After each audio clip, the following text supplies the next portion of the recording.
Anyway, if you brought your Bibles, turn over to the book of Psalms. I want to just lay a foundation for where we're going in the next couple of weeks. And as Julian mentioned, we're going to be talking about foundations and the importance of foundations in our lives. And Psalm 11:3, as a matter of fact, my title today is Moving Forward with a Firm Foundation. Moving forward with a firm foundation. Psalm 11 verse 3 says this: when the foundations are destroyed, what can the righteous do? When the foundations are being destroyed, what can the righteous do? Now, I want to just say to you today that without a question, foundations are under attack in this nation and abroad. And the question is, what can the righteous do? And in the next couple of weeks, I'm going to answer that question. What the righteous can do. But today I want to just provide a little context to this question.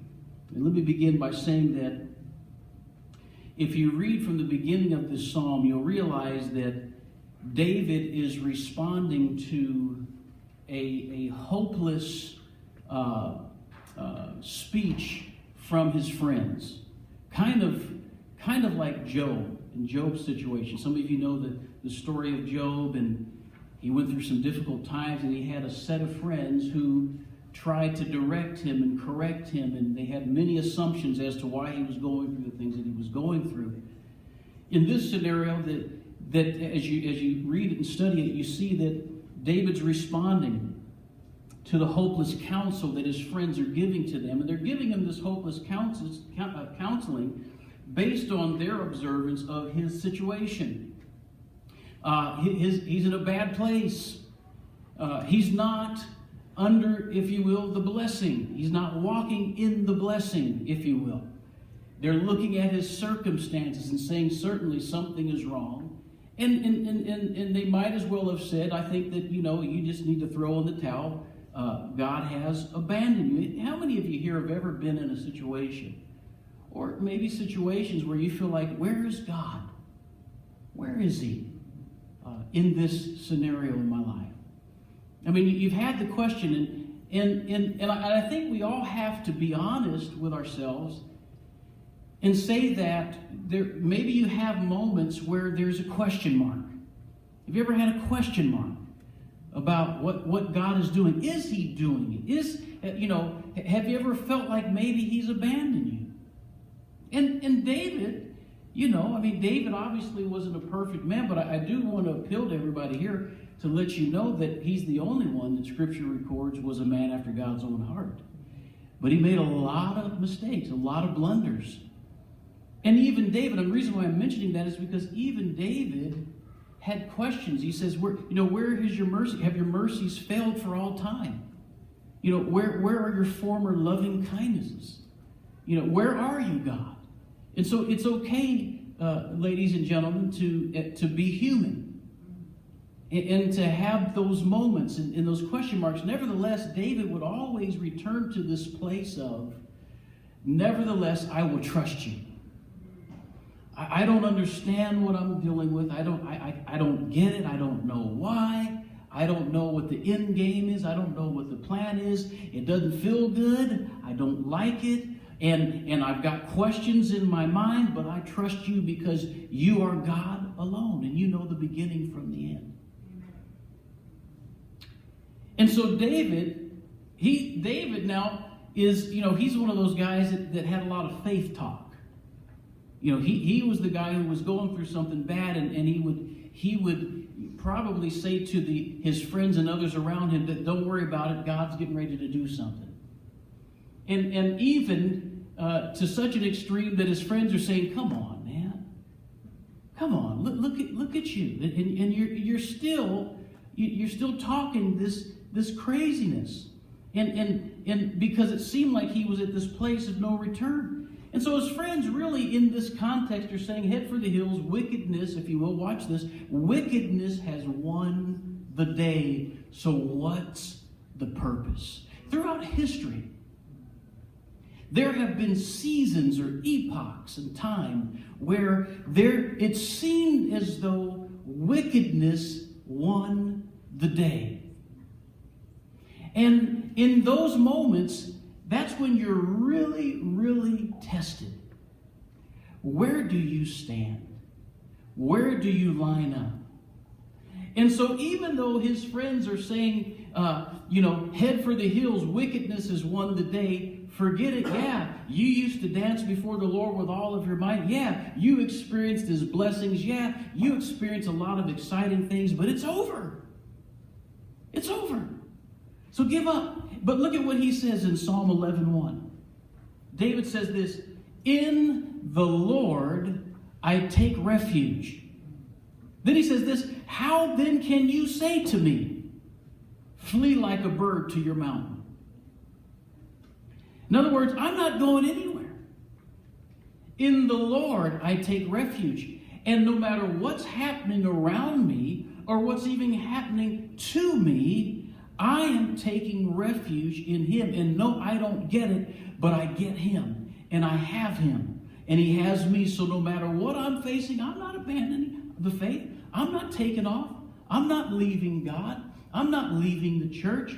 I'm not leaving Christianity. I'm not leaving these principles. I'm not leaving these truths. I'm not leaving the Word. I'm holding on to the Word. You know, the psalmist said, "I have hidden your Word in deep inside of my heart so that I won't sin against you." That is so vital, to have the Word hidden deep in your heart. You know why? Because the Word is living and powerful. It's active. And if you have it on the inside, it can activate you. In the midst, that's what's so powerful about faith. Faith doesn't have anything to do with what's happening around you. It's about what's happening in you. When you're a man or a woman of faith, doesn't mean that things around you don't affect you, but they do not impact who you are at the end of the day. They do not affect who you are and who you believe. And as I said, this reminds me of the story of Job's life. Remember Job? Job was doing great. As the scripture said, he was the wealthiest man in the ancient Near East. He was his life, if you will, from looking at him, he was blessed, and all of a sudden, the blink of an eye, everything changed. And it was so bad that his wife said, "You know what? I can't stand to see you like this another day. Here's what you need to do. Curse God and die." You know why she said that? She wanted him to be put out of his misery. The curse God wasn't so much her saying, abandon your faith, but what she was really saying is, put yourself in a situation to where he could just take you out. And he said, no. Though he slay me, yet will I trust him. And of course, what happened at the end of his life? God gave him double for his trouble. Remember that? So whether or not David's friends are the ones saying, "What can the righteous do?" or that's not the issue, or whether David was answering the question, "What can the righteous do?" Here's what's important for the righteous. And that would include you. If you're in the faith, here's what's important. The righteous must uphold and rebuild the foundations. You must uphold and adhere to the foundations. Look at this in Psalm 11:4-5, or you can just jot it down. So David is saying, how can you tell me to flee to the mountain? In the Lord I take refuge. And he goes, here's the answer. What can the righteous do? Here's the answer. The Lord is in his holy temple. The Lord is on his holy throne, his heavenly throne. He observes everyone on earth. Watch this is important. His eyes examine them. The Lord, verse 5, examines the righteous, but the wicked, those who love violence, he hates with a passion. If you ever wanted to know, does God hate or can God hate? There's your answer. He hates everything that tears down humanity. He hates everything that dismantles and destroys humans that are created in His image. Yes, He hates that. And you don't want to be on the hate side of God. How many of you want to be on the hate side? No, I don't think you want to line up there. But the bottom line is that what the righteous should do in an environment where the foundations are being destroyed is remember that God is watching. And here's what's also very important. God is in control. Yes. Never think for one moment, oh, this is getting out of hand. Well, head for the hills. Or, if you don't head for the hills, hide your faith away. If you don't head for the hills, adapt a new faith philosophy that is more accepting. If you don't head for the hills, just become the type of person that says, hey, everything's equal. All things are equal. You do what you want to do. I do what I want to do. And there are no absolutes. The only absolutes that exist are the absolutes that you create, which is an absolute contradiction. If you absolutely say there are no absolutes, then that's a contradiction because you just said there are no absolutes. That's an absolute. Yes.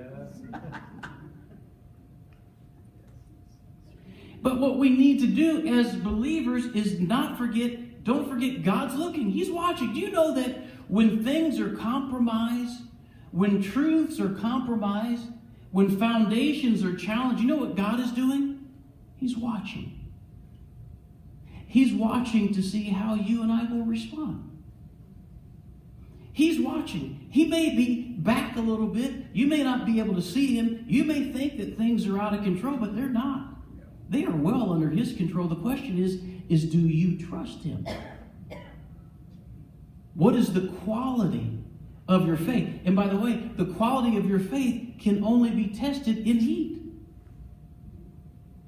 When everything is great, everything is wonderful, when everybody loves you because you're a Christian, there's no test there.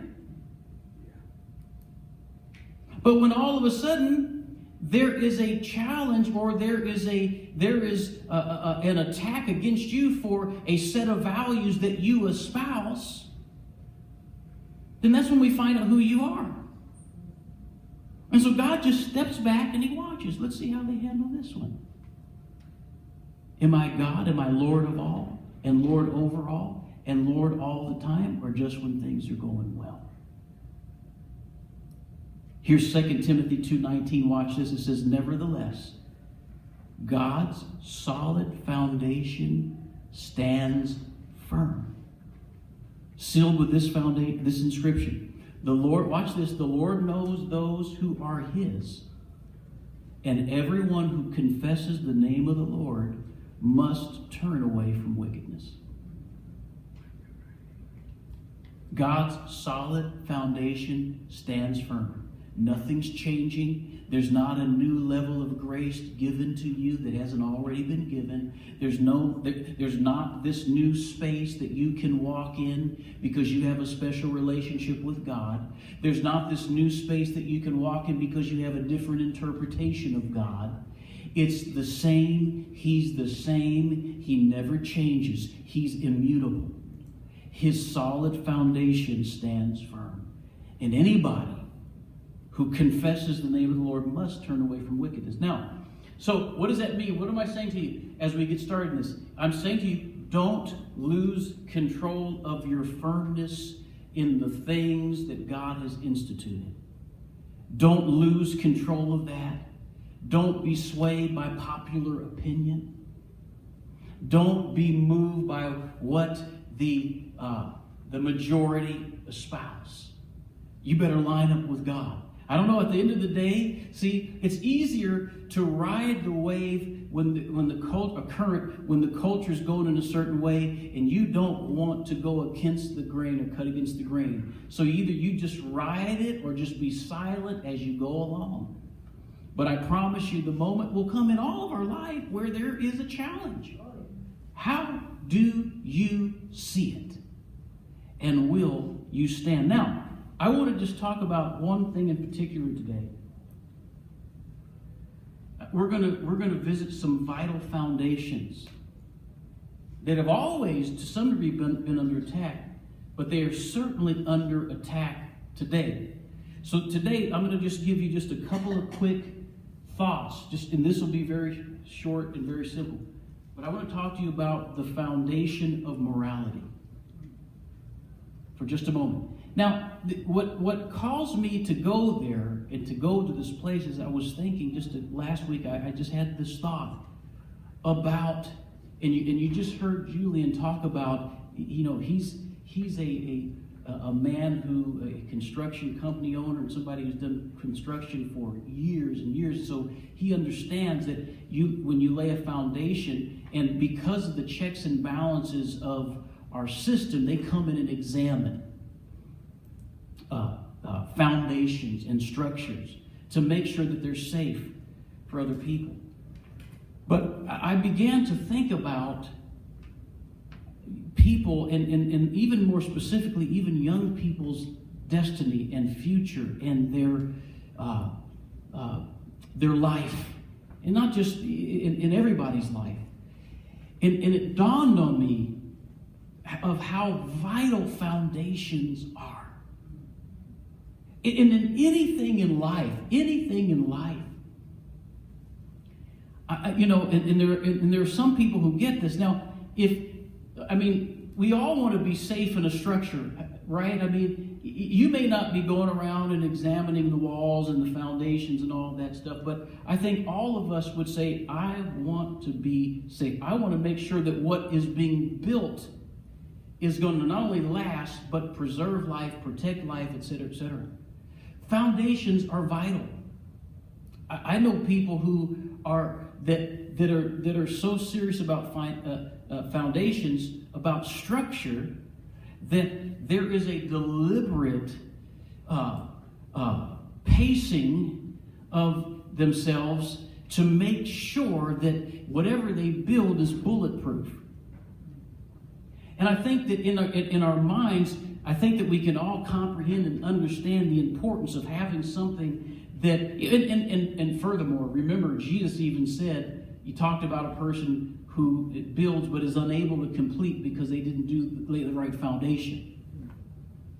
And how that you start to build something, and then that it becomes a spectacle of laughter and ridicule because the foundation wasn't laid right. So here is the beginnings of something that ultimately toppled because the foundation, things weren't right. So we understand that, right? But here's what you got to understand. Everything and anything has a foundation. And there is a foundation of morality that is eroding and being torn down. And what's important, everybody, is that you need the right moral foundation for the success of your life. I mean, what good would it be? I remember one time, just being in prayer one day, and when I lived in Tennessee, and I decided I really felt like I was supposed to go down into the Tennessee Titans to their workout facility. I was to go to their facility, and I worked with athletes and all that, and over the years, and I just felt this real unction that I needed to go. So I pulled in, uncharacteristically, just pulled right in through the gates. Where was security? I mean, no, I don't know what was going on that day. I mean, not that I would have been necessarily, held back, but I pulled in, and I mean, this is an odd day. It's really odd. I'm walking by this one space, and all of a sudden out comes the coach, Jeff Fisher. He comes out, and he's like, "Hey, how's it going? I just walked," and just like nothing. He just goes back in his office. I'm walking. It's kind of like almost a ghost town. So I feel like I've got to go into the locker room. So I just bust right in the doors. And I just walked in. And I don't recommend you do these types of things. unless you really know that God is calling you to do it. I bust in the room, and there's only one person in there. One athlete, top athlete, just came to the team. And I knew that that was my moment. As he stood there in his towel, unable to evade me, I said, you know what? I welcome, first of all, to the city, and wow, your track record speaks for itself. Amazing. What an amazing talent. What an amazing. I said, but I got one question for you. And one question only. And I'm going to leave you alone. With all that you have going, with all of your success, all of your track record, your talent, contract, all that, just one question. What would it profit you to have all of this and lose your soul? And he looked at me and he said, probably was looking around saying security. I said, you think about that. And I left. And it was actually the last time I saw him, but I left. But what was I saying to him? I was saying, you could have all of this, but without a foundation, a solid foundation, what will you really have at the end of the day? You could build the most beautiful, opulent house, but if your foundation is faulty, guess what? Storms are going to come. The earth will quake. And what you build will just fall. Ladies and gentlemen, your moral compass and your moral bearings are so vital to your success in your future, in your life overall. Because if you neglect these things, and by the way, there is an absolute plan and agenda to erode morality and to redefine it. And to redefine it the way that you want it to be. Now, I want to just talk about this one piece of this whole morality issue. And I'm not political, right? I mean, I'm not political. But I'm going to get political for just a minute.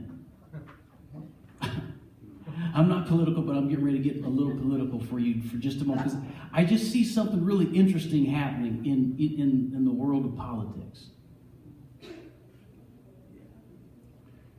What I'm seeing now is and here's what's sad about it. I'm seeing within some evangelical Christian circles a position that's being taken, but there's some conflicts here. Let me just share it with you, okay? Now, what I'm seeing is those that are calling themselves believers that seem to be more interested in political positioning over what I will call morality mooring. Morality mooring, M-O-O-R-I-N-G. What mooring means is securing, or anchoring, or tying something steadfast.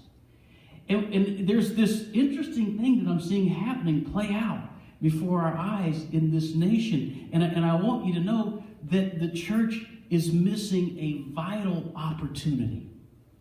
A vital opportunity. And I hope that we haven't lost the opportunity. I do feel like there is a little bit of loss, that we're losing ground in this very moment. Now, let me explain what I mean by that. With the behavior of this nation's leadership, there has been a great opportunity for us, the church, to speak clearly to what even the most secular media calls immoral. In other words, there is an outcry, and it's not an outcry from the church. If you turn on the news, I guess it depends on which news channel you change. Isn't it amazing? You've got like these two polar opposite sides and I'm thinking, it's clear that you don't like this person. It's clear that you worship this person. And it's like, and my wife and I were having this conversation, where's the middle ground? And of course, you've got these different, media outlets, but it won't really be successful if you're not either one way or the other way.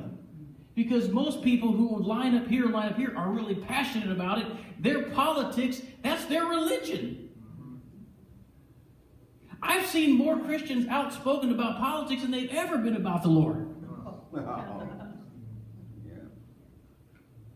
I mean, I got people, Christians, posting all kinds. We can post all kinds of things about politics, but I don't see a whole lot of posting about the love of Jesus.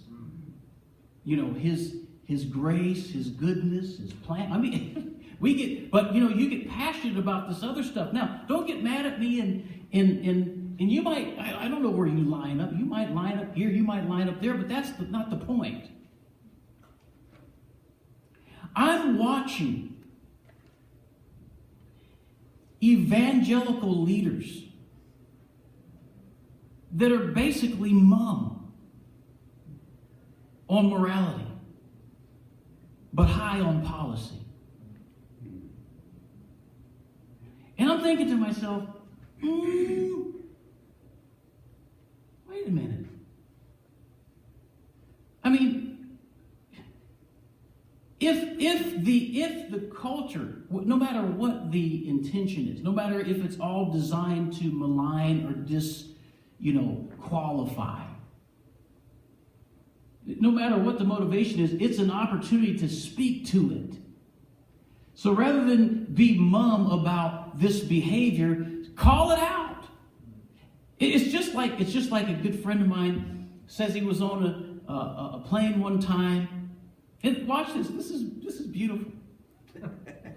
He's on this flight and he's sitting next to this guy, and the guy, asked him what he does. He goes, "Yeah, I'm a pastor, I'm a minister." And then the first thing the guy said was, and this was back when this whole scandal had come out. He goes, "So hey, well, tell me, what do you think about Jimmy Swaggart?" If some of you know, how many of you have ever heard of Jimmy Swaggart? This was a while back. He was a preacher that was preaching but doing everything else he wasn't living up to what he was preaching, and that is an understatement. Yeah. Right? Mm-hmm. So the first thing this guy said, "What do you do?" "Oh, I'm a minister." "Oh, so what do you think about Jimmy Swaggart?" He goes, and so here's what he said to the guy. He goes, "Hey, look, here's what the pastor said to him. Let's talk about the essence of Jimminess." Okay, come on. So you want to talk about the essence of Jimminess? Let me tell you this. Here's the fact. Jimmy was supposed to be living by a truth, but he wasn't. He was lying, right? The guy said, "Yep." He said, "Well, what about you? Where are your contradictions?" He wasn't defending him, but he simply said, "Yeah." So here was a standard that he was supposed to be living, and he was completely way off the mark. So the question is, yeah, that's Jimmy. That's the essence of Jimminess. What about you? We have an opportunity now not to say, to be silent about this behavior of this person. We don't have to be silent and supporting policy, saying, well, and just being mum about this behavior. Let's bring the behavior to the forefront. Yeah, let's talk about it. I mean, I'm looking at people on these TV programs talking about all this stuff, and I know intuitively that maybe even some of them that are talking got their own stuff.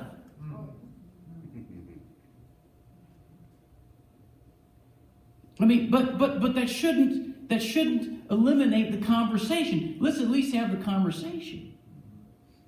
What am I saying to you? That you and I lose the ability to affect the culture when we align ourselves with a policy no matter how right a policy is, but we are ignoring the morality or the outcry of people that are saying, look at this, and we're acting like it's not happening. Because we're getting what we want. Be careful. Don't dare sit up and defend this guy. How can you? You can't. And don't just sit there and be quiet. Because it's not right. It's clear it's not right. But what's wrong is our silence about it. What's wrong is our those who just will be silent and be in support. Well, I know this is getting. I'm on a tightrope. And you know what? Listen. And I think we all understand this. The more in the spotlight you get, the more your skeletons start coming out. Yeah.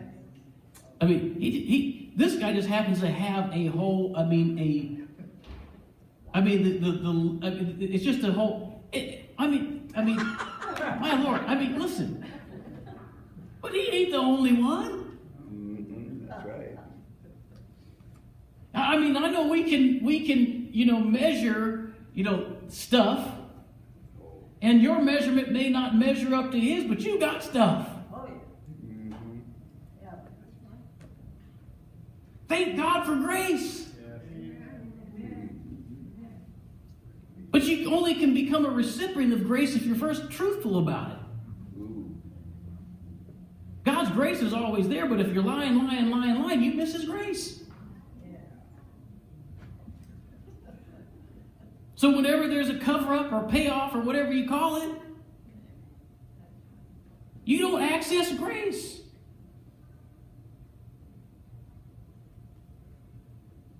Because you're trying to cover yourself. And you can't save yourself. But when you try to cover yourself, you miss the grace of God. God says, you got to come clean. I know, I am. Listen. Don't be afraid to come back next week, okay?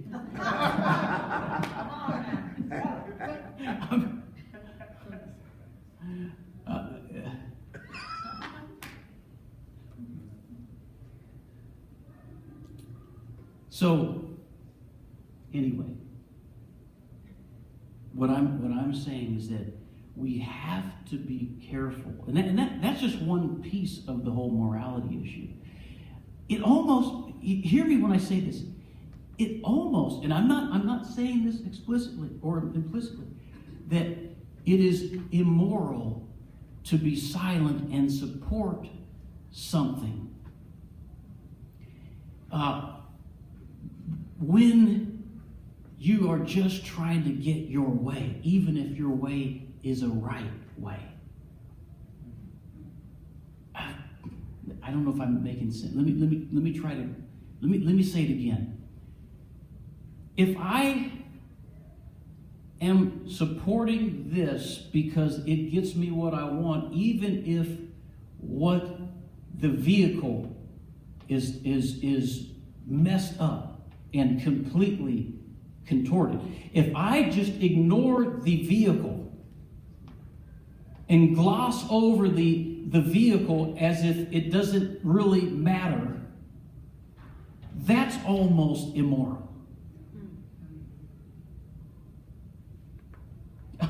Boy, can you imagine me standing before a group of political Christians and saying such things? That if you support a policy yet do not clearly object to morality in this person or in this way, that's immoral. Oh boy. All right, you chew on that. That's fine with me. My job is done for the day. Come back next week for part 2.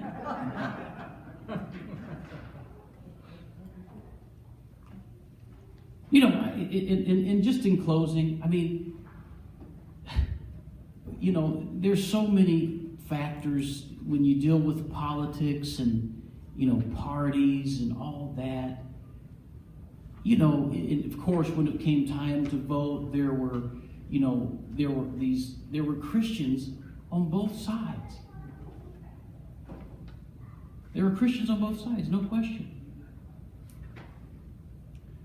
And I always tell people, listen, what's most important is if you claim a party and you have more of an affinity or an allegiance to a party than you actually do to Christ, then something's wrong. And if you just align yourself with a party for party's sake, why are you aligned with a party? I don't know. Think about it. Think about it. Why do you line up with this particular party? And what about, and this is just for your thought and why would you align with a party? Now, look at what, and this is why a lot of people overlook certain things because of some policies. And once again, what policies do you support and what policies align more with Scripture and more with Jesus? I'm not going to have an argument and a debate with you. What I'm simply saying, though, is that don't support a policy and ignore the immorality of somebody that is clearly before the world to see. You can endorse a policy at the same time disagree with a behavior and a lifestyle. That is more appropriate than just silence. And as if, because what it means is that, hey, I don't care what you think, I'm getting my way. I know I just threw everybody's in hallelujah. Praise his name.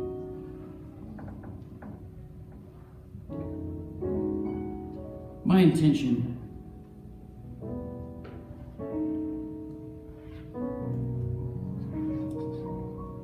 is not to, once again, be political, as it were.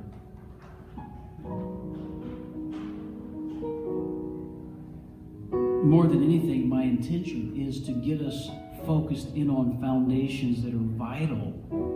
I'm going to talk about foundations of the faith, foundations of the family, all the things that the enemy's trying to erode.